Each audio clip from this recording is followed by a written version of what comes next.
it's Bren. I just did a candle video, figured I should pop over and not pop over, I'm sitting in the same spot, but, do a blog because it's been a minute. There is this little like dot of light right here, and I can't figure out what it is. It might be a ghost. I don't know if you can see it. Maybe you can't see it. I don't think it's on my camera. I checked. I don't think it's a reflection. It's not on my screen.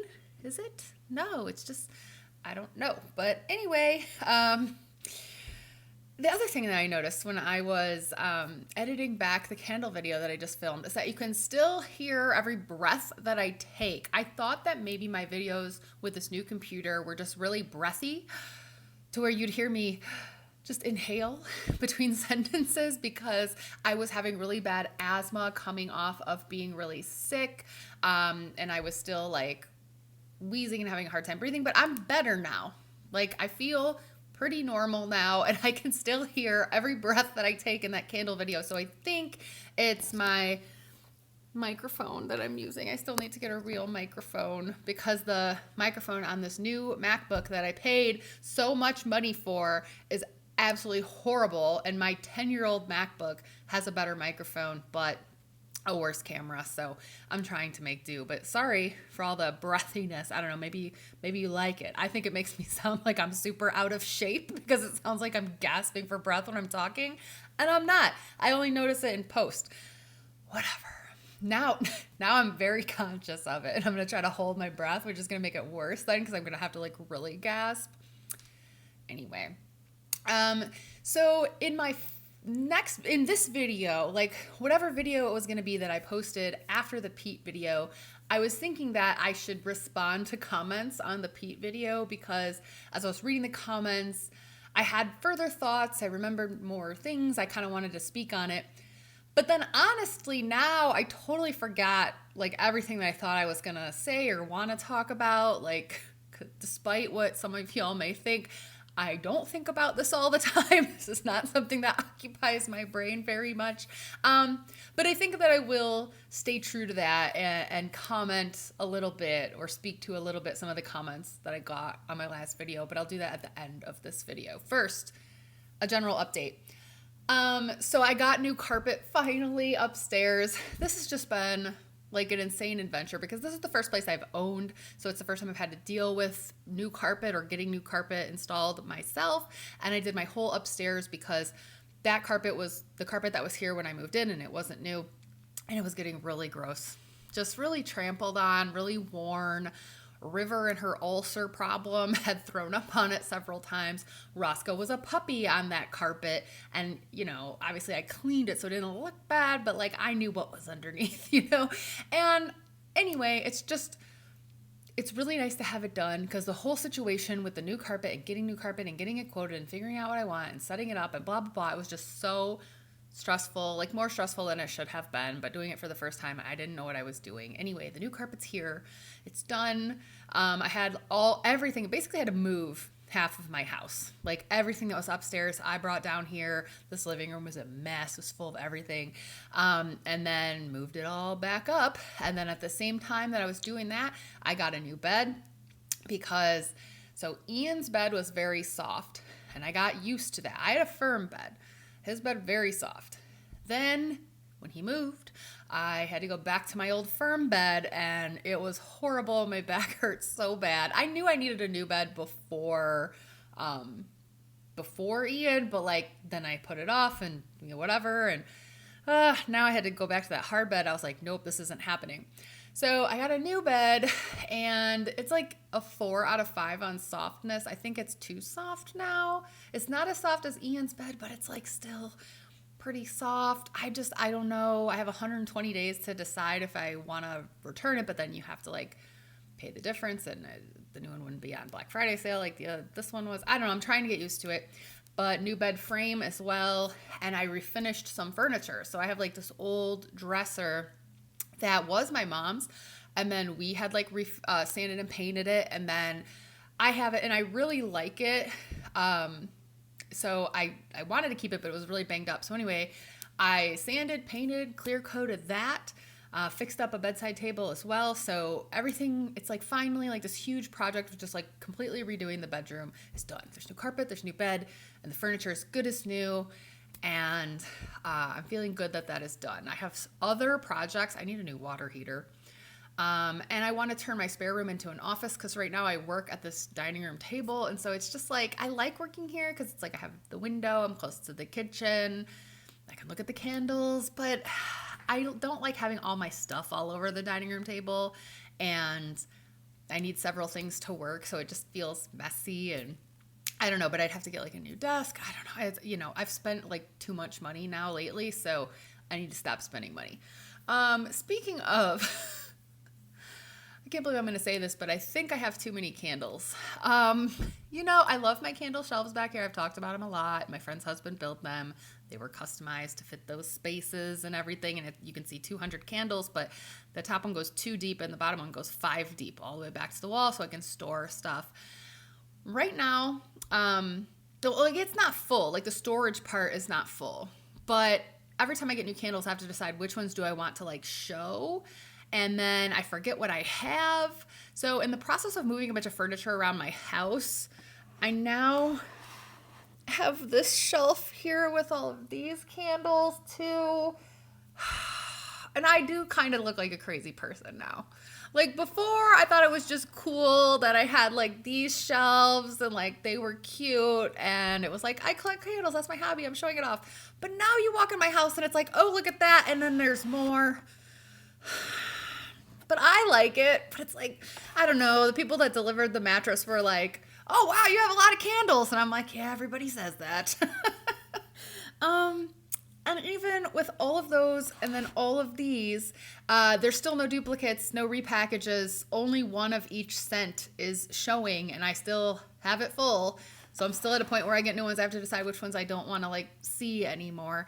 The idea is that if I want to burn a candle, I can see everything I have and like then choose. But I'm not even really burning a lot of candles. I probably need to go through and like sell some of the old ones. Yeah, just anytime you have to like move half your house, you start to realize how much crap you have. I still love candles, but I have too many. I've got one right here. What else is going on? Quick update on my dad. There's not too much to say, but he is seeing an oncologist and it was stage 2. So they're trying to determine if they need to do chemo. He had a PET scan and that was clear of cancer, which is really good. It's kind of cool. Like I want a PET scan now because it told him like every little thing that they saw in his body. Like he's got a weird bump in his nose, but it's not cancer. He's got a hernia. He's got like some deterioration in certain bones, but it just tells you like every little thing. I think they said he has a kidney stone too, but it's like not blocking anything. And I'm like, man, I think I kind of want to know like what's all wrong with me, but obviously those are very expensive. So can't just like get one. But next he gets like a cancer DNA analysis blood test, which apparently it's really cool. It's new. I think I told you guys he's getting like a new test, so insurance is not yet paying for it, but it's not that expensive. It's only like a $400 test, and it is like this new thing that will determine like any type of developing cancer better than any other detection system, like from very early stages. And I was like, why doesn't everyone get that blood test? I'd pay $400 to get that blood test. And I think that in the future, it sounds like that is going to be how it is. I bet within 5 to 10 years, that blood test becomes part of a regular physical. If it works as well as they're saying it works, and my mom is like saying that the doctor and the oncologist, the doctor and the nurses and everybody she's talked to is like really excited about this new test. So that's cool because then, cancers that are hard to diagnose in early stages like pancreatic and ovarian and stuff like this could really help with that. But he still has to get that and get the results and then we'll go from there. But he's doing well. He's recovered. He came out to play trivia with Ian and I the other night and he had a beer for the first time and it was okay. But yeah, so speaking of Ian, he was here with the kids yesterday so that they could see him play with the dogs and Clover while Ian helped me move furniture and build my bed frame that came in pieces and stuff. So yeah, and then today I had like stuff to get done. So my whole the week has just been like moving things around, getting ready for the holidays. At least gifts are done. And this next week is a short week at work, and then a week off, and then back at it. And that is life, isn't it? Okay, I think that's all I need to update people on. You probably don't care about anything else that's going on that was already really boring. So, all right, well, let's get to it. My last video, the epic 2-hour, it was 2 hours before I edited it, video about Pete.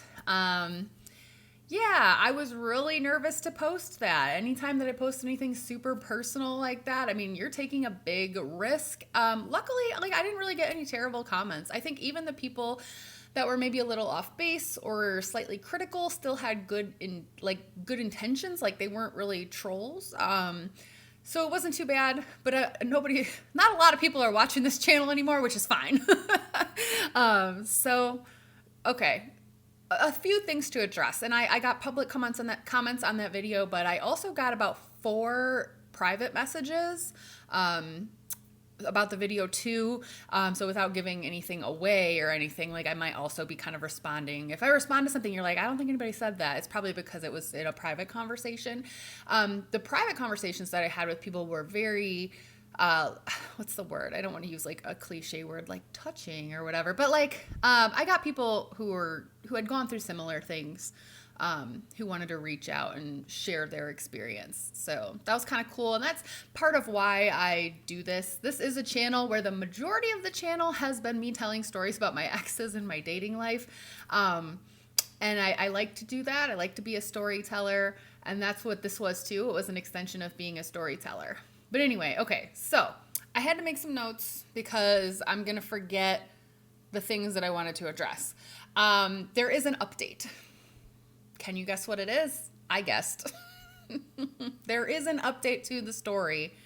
But first, I think the first thing I want to respond to is kind of why I would put up a video like this, because I think a lot of you said that you don't think I'm over him.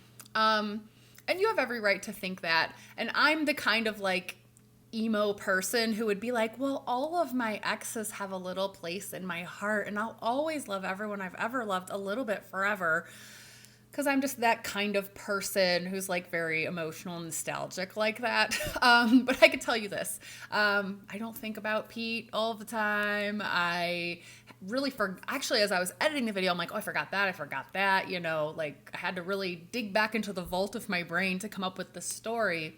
Talking about him on YouTube and making a video about the situation definitely doesn't mean that I'm not over him. I feel like I am, because I know that I would not get back together with him under any circumstance, even if Emily was gone, kids were grown, he magically became a super clean person, or whatever circumstance you could come up with. And again, this is not something that I think about a lot, so I feel like I am over it. I've had been in love with someone and gone through a breakup and everything else since then. And that's kind of why I could do this video now, because I have that perspective and distance. Notice that I haven't made a video about Ian yet, because I don't have that perspective and distance. With Pete, it's a closed case, and that's why I can reflect now upon the situation of the past. And I think it's important to note too that a lot of artists of all types do this. So I'm also a writer, and I know a lot of times when I'm writing a story, if I'm trying to portray a certain emotion, or I have a character who's going through something, I might reflect back on a time when I went through that as well to portray the emotion accurately. If I'm writing a story about someone and it reminds me of something that my high school boyfriend put me through, and I really think about that and reflect on it and think about what happened and put it into a story, that doesn't mean I'm not over my high school boyfriend. Taylor Swift might write a song about an ex, and she is digging back in her memory for what that felt like. And I don't think that every time she performs all too well on Saturday Night Live, it means she's not over Jake Gyllenhaal, but she might be feeling those emotions at that time to portray it in her art. actors will do this. You know, they got to play a part about someone who's going through a breakup. So they think about a past breakup that they had, and that doesn't mean that they're not over it. It means that they're trying to just tap into that to be a good artist. And for me, you know, I'm not as poetic as Taylor Swift, of course, definitely not as talented, but I'm doing the same thing in a way because I am a storyteller on this channel. And as I explained in that video, there are a lot of reasons that I choose to do that. And so that's what I was doing with this video, thinking back to everything that happened so I can sit down and tell a story. The best comments that I get on any of the videos that I do, but especially one like that, I think I will always get advice. And sometimes I want advice, sometimes I ask for advice, sometimes I don't want advice. But I think that you expect advice when you do a channel like this, so, and that's fine. But I think my favorite comments fall into two categories. And one is, as I mentioned, when people reach out and say that they went through something similar. So this video was helpful because they could connect with it. They know that they're not alone. And just hearing that like other people have gone through the same things is helpful for me. It also feels like I'm being helpful to you all, or, you know, yeah, just putting it out there. Those comments are cool. And also I like just hearing that I'm entertaining people. I don't think that anyone would want to sit down and listen to me talk about an ex for 2 hours, but some of you were very excited that I posted that video and it entertained you. And I love hearing that as well. So thank you for all of those comments. I'm not going to say it wasn't therapeutic for me as well. I think that there were things that I realized watching the video back that I hadn't even realized. Like in the video when I talk about how at the birthday party I was upset with him for doing something wrong, but he turned it around on me and started yelling at me. And I was like, this is not the last time that will happen. And then I fast forward to a time when, oh yeah, I found that he was talking to Emily when he had told me that he wasn't. And then he did something wrong, but he starts yelling at me like I've done something wrong and I haven't.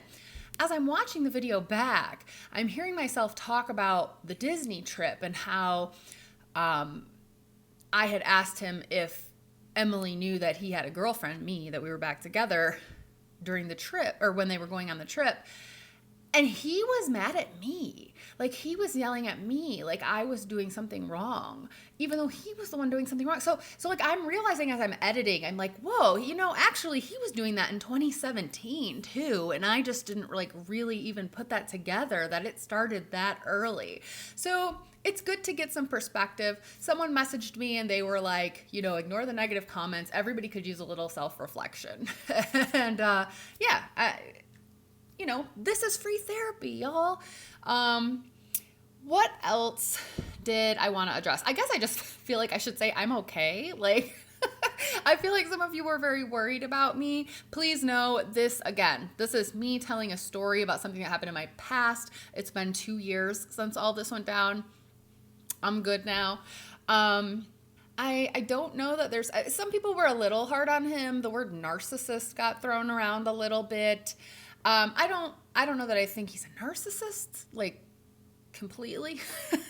I would say this. I think that he has a nice guy complex, that he thinks he's a good guy because he's quiet and he's passive. Like I said, right? He's not the kind of guy who is going to like have a girlfriend and then be like, I'm going to the club tonight to find someone to hook up with. He's not an active cheater. He's just this like quiet computer nerd guy. So I think that he thinks of himself as a good guy, right? And I think that if anything about what happened would ever continue to bother me, it's probably just the fact that like he definitely wronged me, but I don't know that he'll ever admit it to himself, you know, because he is not actively asking for a situation where he's cheating on someone. He didn't ask to have 2 women in his life. He just is so passive and will just try to like not confront the situation and just go day by day and tell a little lie here or lie by omission over here. And most of his lying was just like huge lies of omission, right? And I think because of that, he feels he can absolve himself of all wrongdoing, and he certainly cannot. But it doesn't matter in the end. It doesn't matter at all, right? But yeah, And let's see what else. Oh, by the way, this is Fresca. I know it's in a low ball glass, so it looks like alcohol, but it's not. It's just soda. And regardless, you can't get drunk off of 2 drinks anyway. Yeah, so how about the update? There is an update. This is funny. This is actually, I think, funny. I posted that video. So I'd been sitting on that video for a while. I think in the video I say something like, it's been 3 weeks since my dad's surgery and he hasn't contacted me. And then I put in a little like text line that was like, actually it's 6 now. Because I sat in that video for like 3 weeks, editing it, thinking it through, making sure that I wanted to post something so personal, thinking about what would happen if Pete saw it or Emily saw it, making sure that I did want to post it. And then, you know, hadn't heard from him in over 6 weeks, which normally, as I pointed out, normally we would talk more often than that. I posted a video on Sunday. Monday. I was actually texting back and forth with my friend Patricia, who I know from the candle world and from YouTube, and who I've met and she's met Pete. As I'm texting with her, I was also like painting my dresser. And the phone blings and I look down and it's Pete. And I just go, oh no, here it comes. Oh my God. But all he said was, hey stranger, haven't heard from you in a while. Whatever happened with your dad's biopsy? And I was like, you have got to be kidding me. You have got to be kidding me. I immediately text Patricia. I'm like, this is not a coincidence, right? There's no way. Like, he had to have seen the video. He had to have seen the video, right? Like, this cannot be a coincidence. And she agreed with me that he saw the video because he's done this before. And I was like, I don't know, man. I said, well, you know what? If I know Pete, if I don't answer him and he hasn't seen the video, he won't text again. But if he has seen the video in a couple of days, he'll text me again with some kind of like apology. So that night, I was talking to my friend Cassie, my real life buddy that I know, from kindergarten, actually, we met. And she obviously knows Pete and everything. And I was like, she doesn't really, I don't think, like, know that, like, keep up with my YouTube ongoings. She's aware of it. You know, her husband's the one who built the shelves. But I was like, remember how I had that, like, offshoot channel, my candle channel that was like a blog? And she's like, yeah. And I'm like, well, I started that again. And turns out I posted this 2-hour video about Pete. And then I told her what happened. And I'm like, so do you think that, like, he saw it? And she's like, I need to go watch the video. So she watches the whole video, and the next day she's like, oh my God, I went through the whole thing with you again. She's like, but I really don't think that he saw it. I don't think that he would just be like, hey, what's up? How's your dad? I think it was a coincidence. And I said, well, I don't know. But if I know Pete, like I think I know Pete, if I don't say anything, he won't text again. But if he saw it, he'll text me in a few days with some kind of apology. I mean, I'm good, you guys. I'm good, because on Thursday I was working and all of a sudden I got a text from Pete and he said, oh, so I see I have a fake name now. Well, anyway, I'm sorry that I didn't reach out sooner. He gave some excuse, something like, when my dad had a biopsy, it took 2 months to get the results, which doesn't make a lot of sense. But also there are a lot of reasons to text someone whose, parent just had surgery besides to get the results, like, just to ask how they're doing maybe.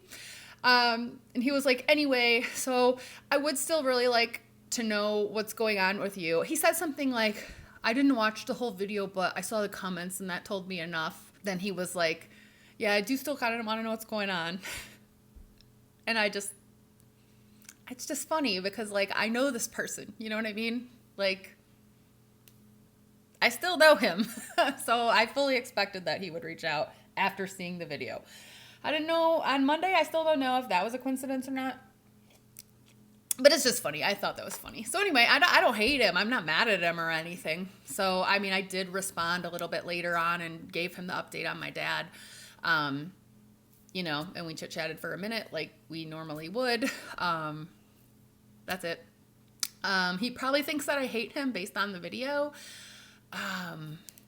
But I I don't hate him. I wasn't mad. I'm not mad at him, you know.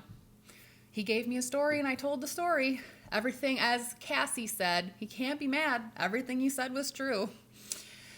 All right, y'all. I think that's going to do it for today. I haven't been out of the house really, except for like to run to the grocery store since Trivia Tuesday, and today is Sunday. So I'm like itching to get out of the house. So after Ian drops the kids off, we're going to head up to the brewery where I will be drinking actual alcohol.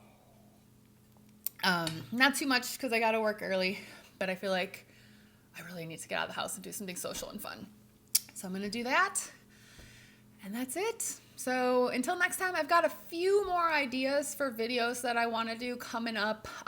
With the holidays coming up, though, my schedule's going to get a little crazy, but maybe like between Christmas and New Year's when I have time off, I might be able to like get some stuff filmed. So stay tuned. In the meantime, thanks for watching. And also thanks for your support and supportive comments on my last video. Cause again, it was really hard to post that. So I'm always like kind of posting something like that and then I hold my breath and wait. And then when I start to see like some good supportive comments come in, it feels like I can exhale. And then even if like some bad ones come through, it's like, but why I do it is because people enjoy this and people relate to it. So all right, that's it for now. Bye.